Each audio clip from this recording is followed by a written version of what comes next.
Hôm nay, ngày mùng 2 Tết Canh Tý 2020, mời quý vị cùng chúng tôi tham quan hai ngôi nhà thờ vùng cao nguyên Bảo Lộc, tỉnh Lâm Đồng trong những ngày đầu xuân. Đó là ngôi nhà thờ giáo xứ Đạm Ri, giáo hạt Bảo Lộc, giáo phận Đà Lạt, và ngôi nhà thờ giáo sở Gia Lơ Ngạch, giáo xứ Tân Bùi, giáo hạt Bảo Lộc, giáo phận Đà Lạt. Nhà thờ giáo xứ Đam Ri, giáo hạt Bảo Lộc, giáo phận Đà Lạt, ngụ tại địa chỉ thị trấn Đam Ri, huyện Đại Oai, tỉnh Lâm Đồng. Lược sử về giáo xứ Đam Ri. Đam Ri, tên của một thị trấn thuộc huyện Đại Oai, tỉnh Lâm Đồng, là một vùng đất được thành lập vào tháng 6 năm 1986 khi huyện Đại Oai tách thành 3 huyện: Đại Oai, Đại Tẻ và Cát Tiên.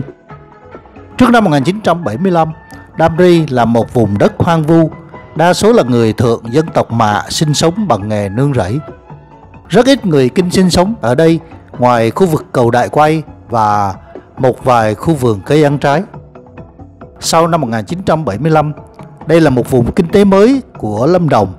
Đồng bào từ Sài Gòn, miền Trung, miền Bắc về đây định cư lập nghiệp. Đến nay, thị trấn Đam Ri đã trở thành một điểm làm ăn sinh sống nhộn nhịp. Ngược dòng thời gian, năm 1964 có thể tạm xem là cột mốc khởi đầu cho công việc truyền giáo ở vùng Đam Ri, khi linh mục Phêrô Trần Văn Khoa từ địa phận Long Xuyên xin chuyển về địa phận Đà Lạt với ý hướng đi truyền giáo cho người Thượng. Linh mục Phêrô được cử về Đạo Oai, được sự giúp đỡ của linh mục Phao-lô Nguyễn Văn Đậu, quản xứ Bảo Lộc. Ngài đã dựng một ngôi nhà nguyện nhỏ ở Majagoi, và đây cũng là nơi chốn đi về giữa Majagoi và Đam Ri trong những ngày linh mục đi rao giảng tin mừng. Hơn một năm sau, linh mục Phêrô Trần Văn Khoa chuyển về Kala Di Linh, và linh mục Lorenzo Phạm Giáo Hóa nối tiếp công việc truyền giáo ở vùng này. Với tinh thần nhiệt thành và dấn thân, linh mục Lorenzo đã từng bước quy tụ được trên 300 người Thượng ở các buôn thuộc vùng Đại Oai sống gần gũi với linh mục để học đạo, và họ cũng được linh mục giúp đỡ về lương thực, thuốc men, quần áo. Năm 1969, linh mục Lorenzo Phạm Giáo Hóa cho tu sửa lại ngôi nhà nguyện nhỏ ở Majagoi trở thành ngôi nhà thờ 4 gian, mái tôn vách ván. Ngoài ra còn có ngôi nhà xứ 3 gian đơn sơ.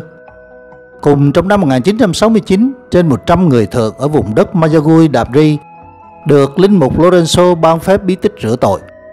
Đây cũng là những tín hữu tiên khởi của vùng đất này. Năm 1970 đến năm 1971, để có thêm nơi sinh hoạt đạo đức, linh mục Lorenzo vận động một số bà con Công giáo người Kinh sinh sống gần cầu Đại Quay, cùng với anh em người Thượng dựng một ngôi nhà nguyện vách gỗ mái tôn trên đồi cạnh quốc lộ 20 tại km 155, nay là khu vực trường phổ thông cơ sở Hà Lâm, xã Hà Lâm. Ngày 14 tháng 12 năm 1975, Đức cha Bartolomeo Nguyễn Sơn Lâm cử linh mục Giuse Mai Văn Thược về phụ trách giáo xứ Majagoi. Linh mục Giuse tiếp nối công việc truyền giáo cùng với sự cộng tác của hai cộng đoàn Mến Thánh Giá Đà Lạt và Mến Thánh Giá Cái Nhung. Linh mục cũng đã xoay sở để mua thêm đất tu sửa Đài Đức Mẹ tại Hà Lâm, xây dựng một ngôi nhà nguyện tại Phước Lộc để bà con dân tộc có nơi sinh hoạt và cầu nguyện, và một khu đất ở trung tâm thị trấn Đam Ri để xây dựng nhà thờ. Vào ngày 19 tháng 4 năm 2006, được phép của Đức cha Phêrô Nguyễn Văn Nhơn, giám mục giáo phận, linh mục Giuse Mai Văn Thược đã tổ chức thánh lễ đặt viên đá đầu tiên khởi công xây dựng nhà thờ Đam Ri do Đức cha Phêrô chủ sự. Nhà thờ Đam Ri lấy tước hiệu Mẹ lên trời. Đúng 8 tháng sau, vào ngày 20 tháng 12 năm 2006, công trình xây dựng ngôi nhà thờ Đam Ri hoàn tất và được Đức cha Phêrô Nguyễn Văn Nhơn, giám mục giáo phận Đà Lạt cúng hiến. Hiện nay, giáo xứ Đam Ri có 6 giáo họ: Andre, Marco, Thomas, Francisco Assisi, Mẹ Thiên Chúa, Phao-lô, và có 6 hội đoàn.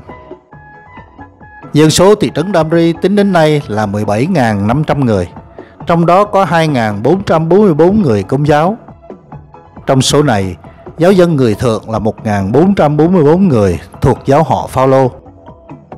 So với dân số ở địa phương thì tỷ lệ giáo dân nơi đây còn thấp, công việc truyền giáo còn phải nỗ lực rất nhiều. Nhân dịp đầu năm, kính chúc toàn thể giáo xứ Damri một năm an lành, thịnh vượng và luôn tràn đầy thánh ân.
Giáo sở Già Lơ Ngạch, giáo xứ Tân Bùi, giáo hạt Bảo Lộc, giáo phận Đà Lạt, ngụ tại số 50B đường Lê Phụng Hiểu, thành phố Bảo Lộc, tỉnh Lâm Đồng.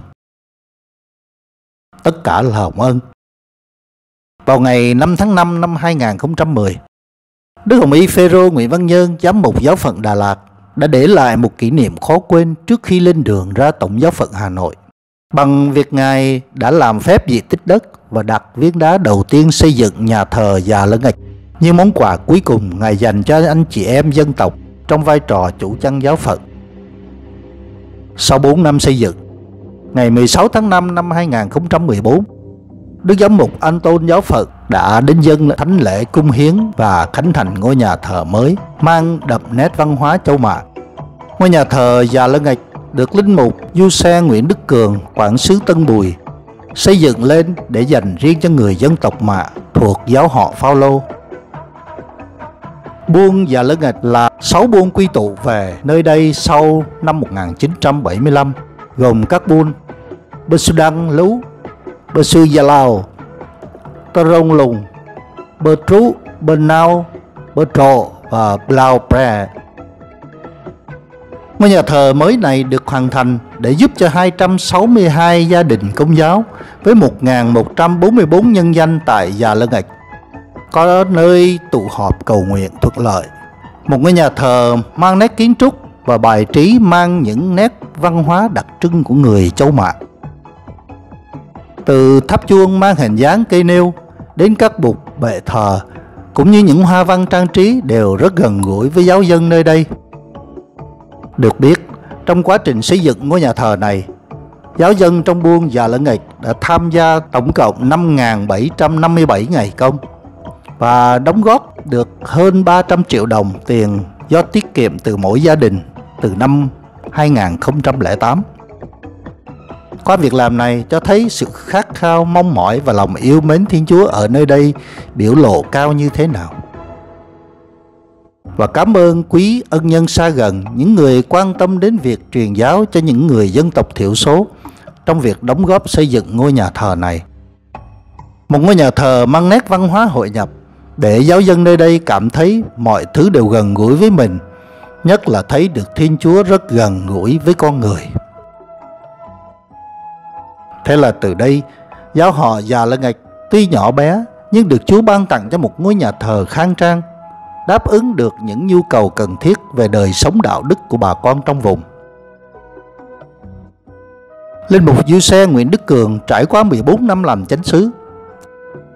Linh mục Giuse mong rằng giáo họ mỗi ngày một phát triển tốt hơn nữa, khi mà hiện nay trải qua thời gian lâu dài, giáo họ cũng đã có được 2 thầy là giáo dân của buôn làng và trên 10 bạn trẻ là con em trong giáo họ đang là sinh viên của các trường đại học trong nước. Mức sống của bà con khá lên rõ rệt, nhà cửa được xây cất mới, mọc lên nhiều hơn. Nhất là hầu hết bà con giáo dân đã nhận biết Thiên Chúa, trở thành con cái của Thiên Chúa. Đó là thành quả mà bấy lâu nay Linh mục Giuse đã âm thầm dày công vun tưới để có được sức sống như ngày hôm nay. Đó chính là công lao mà Linh mục Giuse đã vất vả rất nhiều mới có được. Qua lời tâm tình của bà con giáo dân đã nói lên tất cả lòng yêu mến, tôn quý mà bao lâu nay Linh mục Giuse đã nâng đỡ cho mọi người trong giáo họ. Xin tạ ơn Thiên Chúa, tạ ơn Thánh Phaolô bổn mạng giáo họ. Vào ngày 25 tháng 4 năm 2018, Phòng báo chí Tòa Thánh công bố Đức Thánh Cha Francisco đã bổ nhiệm Linh mục Giuse Nguyễn Đức Cường làm giám mục chánh tòa giáo phận Thanh Hóa.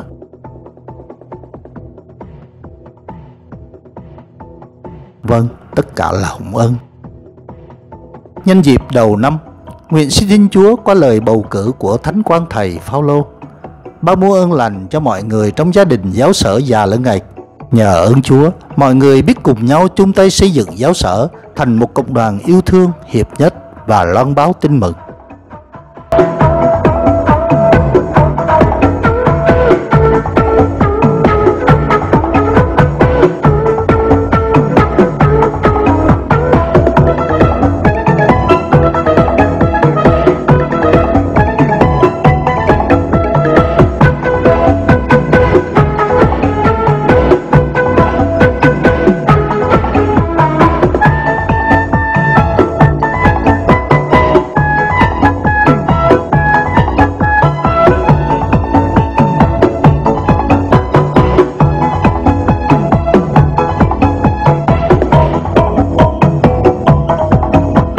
Quý vị thật nhiều bình an trong năm mới.